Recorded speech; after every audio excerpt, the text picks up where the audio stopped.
Sometimes you come into this world with half a lash, and you just have to learn how to grow.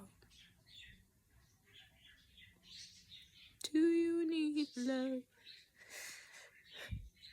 Are you tired of the I'm falling?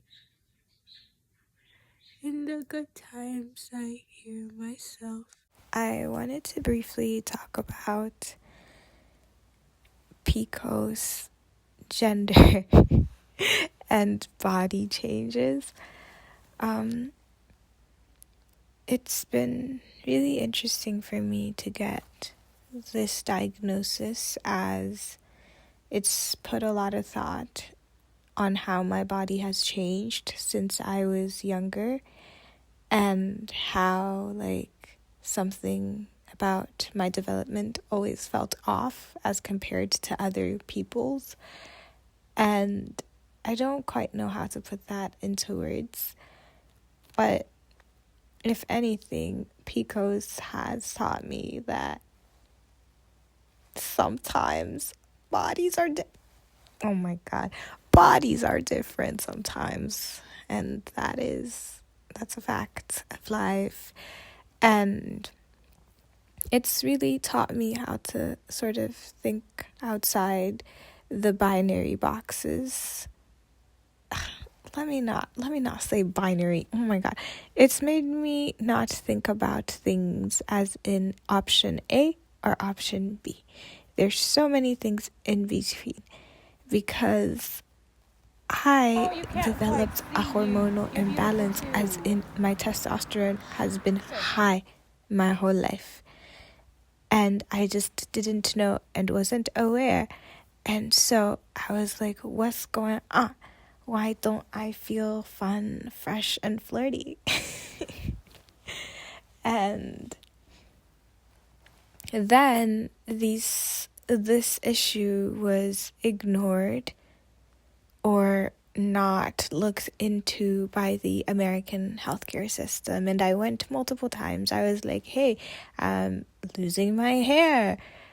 I miss my period sometimes. My what's it called? It's so painful when I get when I start ovulating, and my skin is going. It's what's happening? I can't eat certain things too, because then my stomach starts to hurt. And all that I received was, oh my God, you are being so dramatic. Take an ibuprofen like all the other girlies. I remember a situation where I went to my gynecologist and I said, hey babe, I think something's up. Because I'm in pain and I can't move, and I wasn't in this much pain before. This is when my IUD was literally embedded into my uterus, and she was like, I mean, we could check it. Oh my God. Oh, I went 3 times for this issue. The first time I was told, it's in place, what can we do? No scans were taken, nothing of the sort. And they were just like, it's okay, cool. And the next time I went, I was like, I'm in so much pain, I can't move. And I take it was 7 Tylenols at that point, and I used to take 7 Tylenols within a period of 16 hours. And that was my lifestyle. That was who I was. I was like, okay, this is just me, I guess. And then I just happened to one day go to the gynecologist and say, hey, I've been taking 7 ibuprofens in a 16-hour period, and I usually need to take more, but I avoid taking more because I'm like, that's dangerous. And she was like, why don't you just take ibuprofen? And this is me being so realistic of what was told to me.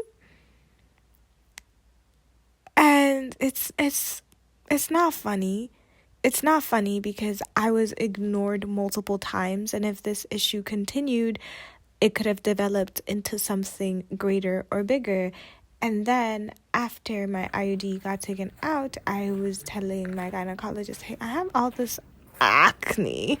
My hair's falling off. I got chin hair. And she was like, babe, it happens. You get off birth control. Mind you, I was not on hormonal birth control anymore. And so these changes shouldn't have been happening. And so it was weird. It was weird. And this was when I still had the first year I transitioned off of hormonal birth control. Like, this was happening really crazy, really confusing. And they were just like, babe, it's hormonal, like, it happens. And no further testing was done. No one was like, which hormones? What's going on?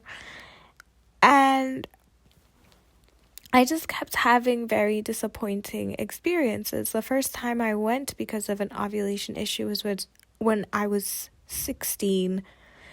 And I remember this day actually 15. Yeah, I remember this day so vividly because I was in the most pain I've ever been in my life. And then I went to the doctor and I was like, hey, doc.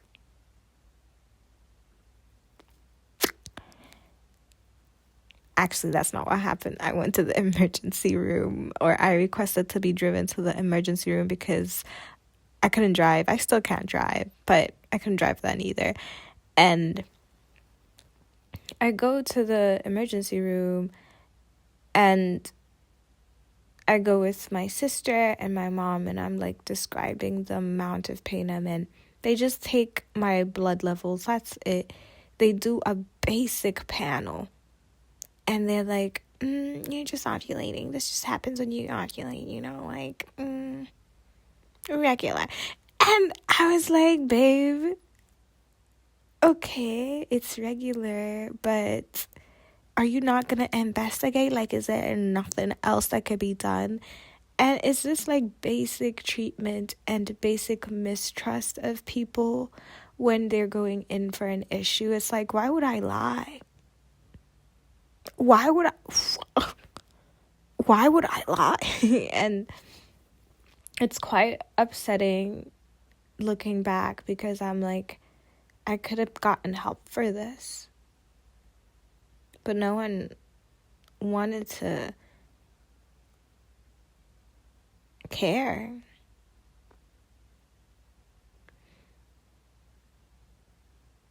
And that's what's really heartbreaking. A lot of times, because I'm not a minority in this going to the doctor, talking about your pain, coming out feeling like you've been imagining your pain even more, like you start to question your pain if it's real or not. And it's really upsetting, because I trust the person who lives in their body to be saying these things are happening within their body. What reason do I have not to trust you? And there's so many people in pain, and there's so many people that have to like hide their pain or have been neglected for their pain, and they're still like expected to work, to show up and do the same as everyone else when they're in pain and their pain is being ignored. And that hurts, like if you think about that, like with the whole world as a scope. Obviously, the American healthcare system notoriously boo-hoo bad. But there are failures everywhere because there are long wait times. So it takes a while for people to get diagnosed, especially if you want to see a specialist. You're gonna be waiting. You're gonna be waiting, and that's just been sort of normalized. And there are not enough hospital beds. They're not. I won't say it. They're not. I've seen it. I've seen the hospitals. So, and the doctors too themselves overworked, underpaid, and they don't pay attention to you as much because there's so many people on the list. Like, you're not the only one on the list. There's 70 other people they gotta see, and they're being timed, and they got to put information in these systems, and there's a script that they must share with you, and so it's not genuine. It's very performance based. It's very like strict, and does not care about you, the patient, the person being seen. And I don't know. It's just, I don't know.